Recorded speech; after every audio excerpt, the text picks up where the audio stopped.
আজকে বড় বড় অফিসে তারা বসেছে, কীভাবে গাড়ি ব্যবহার করছে, এগুলো তারা নিজ সংগঠনের ভিতর থেকে প্রশ্ন সম্মুখীন করেছে। সে কারণে তারা এই হত্যাকাণ্ডের সাথে আমাদের এই তাদের যে নেতাকর্মীরা জড়িত শেয়ার করে আমরা একটু অবাক হবো না। কিন্তু আপনাদের নিকট আমরা সেই দায় ছেড়ে দিলাম, আপনারা বিবেচনা করবেন যে আমরা যা বলেছি তা সঠিক। ধন্যবাদ। ফেসবুক পেজে যে স্টেটমেন্টটি দিয়েছে, আমরা মনে করি তারা নতুন বন্দোবস্তের নামে সেই পুরাতন বন্দোবস্তে চালু রেখেছে এখন পর্যন্ত। তাই এর যে সংস্কৃতি ছাত্রলীগ চালু রেখেছিল, বৈষম্য বিরোধী ছাত্র আন্দোলন সেই পথেই হাঁটছে। ছাত্রলীগের আমলে আমরা দেখেছিলাম যে হাসিনার আমলে যত অপকর্ম করার পরেও ছাত্রলীগ সমস্ত অপকর্ম দায় এড়িয়ে গিয়েছে এবং গণতন্ত্রকামী ছাত্র দলের উপরেই সমস্ত দায় চাপিয়ে দেওয়ার চেষ্টা করেছে।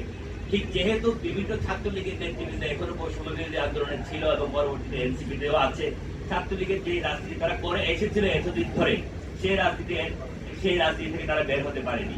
আমরা মনে করি এই দায় এড়ানোর সংস্কৃতি বাদ দিয়ে নতুন করে ইতিবাচক রাজনীতি চালু করুন, ইতিবাচক রাজনীতির আমরা শুরু করুন, চর্চা করুন। ধন্যবাদ। হাসনাত আব্দুল্লাহ এবং আরিফ সুহেলের সিটি সার্কেল কমিটি, বনানী থানা আহ্বায়ক কমিটি, 16/2/2025 সালে যে কমিটি হয়েছে সেই কমিটি প্রাইম এশিয়া বিশ্ববিদ্যালয়ের এবং এই বনানী থানার যুগ্ম আহ্বায়ক হিসেবে সুবহান নিয়াজ তুষার তারা এবং আরেকটি কমিটি করে দেখেন হাসনাত আব্দুল্লাহ এবং এই আরিফ সুহেলের সিটি সার্কেল কমিটিতে, এবং সামনের দিকে দেখেন হৃদয় নিয়াজ করে এটি তারা প্রমাণ হয় যে তারা তাদের যেভাবে শীর্ষ নেতৃত্ব এখন আজকে এনসিপিতে চলে গেছে, তাদের শীর্ষ নেতৃত্বের বিরুদ্ধে অনেক বড় বড় অভিযোগ এসেছে।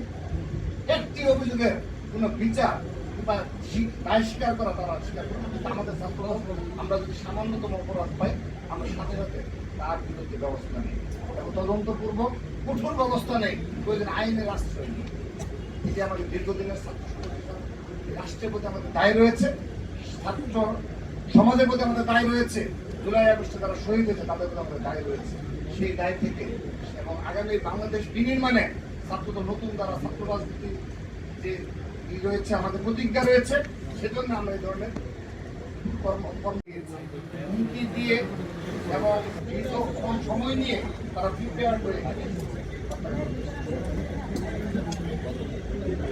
সুস্পষ্টভাবে একটি কথা আমরা বলি, এই যে হত্যাকাণ্ডটি ঘটেছে, এটা আমরা মনে করি যে হেডম প্রদর্শনের রাজনীতি, যে ক্ষমতা প্রদর্শনের রাজনীতি, সেই ক্ষমতা বা হেডম প্রদর্শনের রাজনীতির বহিঃপ্রকাশ, যা আমরা অন্যায়ভাবে হেডম প্রদর্শনের রাজনীতিকে আমরা বিগত জুলাইয়ে কবর দিয়ে এসেছিলাম। কিন্তু সেই নতুন বন্দোবস্তের যুগে আবারও সেই হেডম প্রদর্শনীর যে রাজনীতি ফিরে এসেছে, আমরা এটার ভিন্ন কর্মকাণ্ডের প্রতিবাদ জানাচ্ছি এবং বাংলাদেশ জাতীয়তাবাদী ছাত্র দল সবসময় এই ধরনের হীন কর্মকাণ্ডকে প্রতিহত করবে এই আশাবাদ ব্যক্ত করছি। ধন্যবাদ। আরেকটি বিষয় যেটি নতুন হয়ে গিয়েছে, উপস্থিতি আপনারা লক্ষ্য করেছেন, এই ধরনের একটা হত্যাকাণ্ডের শিকার হওয়ার পরও ছাত্র দলের দ্বারা সামান্যতম সৃষ্টি হয়নি।